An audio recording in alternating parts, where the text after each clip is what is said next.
The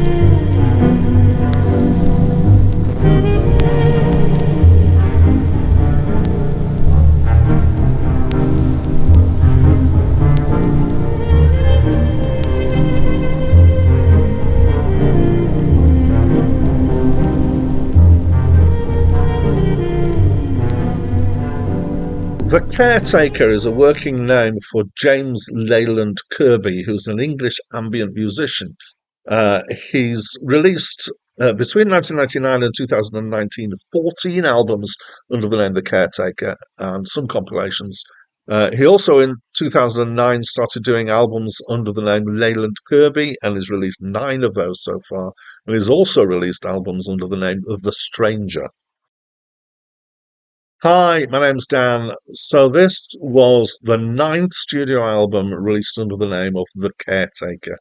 And so I need to quickly talk through my process here because it's more important than generally it seems to be in most of these reviews. So I listen and then I read and then I listen. So the first listen is with as little information as I can have. And I've not come across this guy before. I've not heard this album before. So it was a completely blind listen that I had. And on that first listen, I was totally bemused by this album. So it's kind of got old-timey stuff looped with degradation in the recordings, especially kind of vinyl clicks in here, but it's got some added effects, maybe added mushiness at times, and then it's got reverb on that as well. And then these sound like they've been taken or faked to be taken from old time records and then looped awkwardly.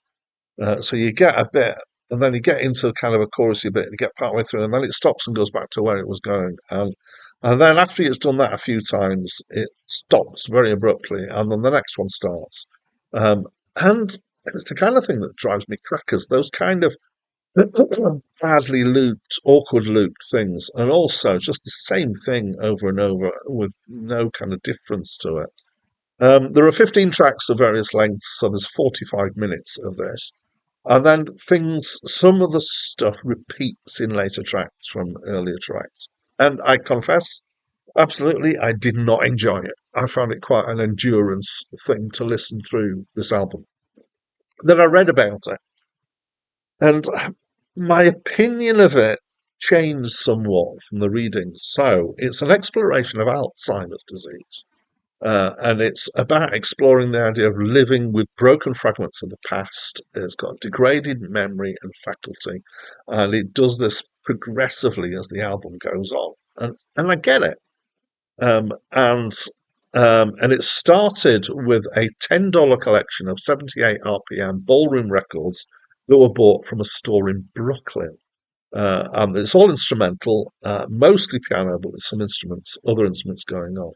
So Wikipedia says, quote, the sounds become more filtered in echo as each track goes on. It is unknown if Kirby added these echo filters or if they are part of the original recordings. I feel like I know at least some of this because I also want to distinguish between echo and reverb, and I'm not sure they're doing that properly. So echo is where you get a distinct repeat of something. So you get echo, echo, echo, like that. Reverb is where you get the kind of just that very quick reverberation, but it's all very mushed up, which is you get a lot more of that in recordings than you do in echoes. And I think that he's definitely added reverb on most of the tracks here because when you hear the clicks from the vinyl, which I'm guessing are real rather than added afterwards, those clicks have reverb on them. So if they were part of the recording, the original recording, they wouldn't. They would be what was called dry, but they're not. They've got reverb on them. So at least some of that, I believe, is added. So this work, it's a great title for this kind of thing, hauntology, which is a nice kind of, it evokes the idea here. Apparently it is meant to be, or certainly some of his earlier stuff, in a similar way, was reminiscent of the ballroom scene in The Shining. If you've seen that film, it's kind of echoed ballroom dancing stuff and degraded. So I'd say, unlike some things that are artistic and are meant to reproduce some idea or be evocative of something, I think that this is actually effective. I think it does do the thing that it's set out to do. Once you know that it's representing Alzheimer's, you kind of go, yes, I can hear exactly what you're trying to do there.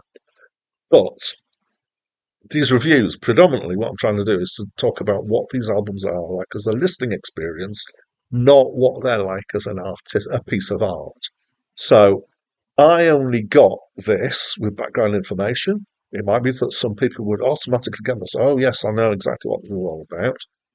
This is not an album that I pick out and choose to listen to because it's too disjointedly annoying to listen to.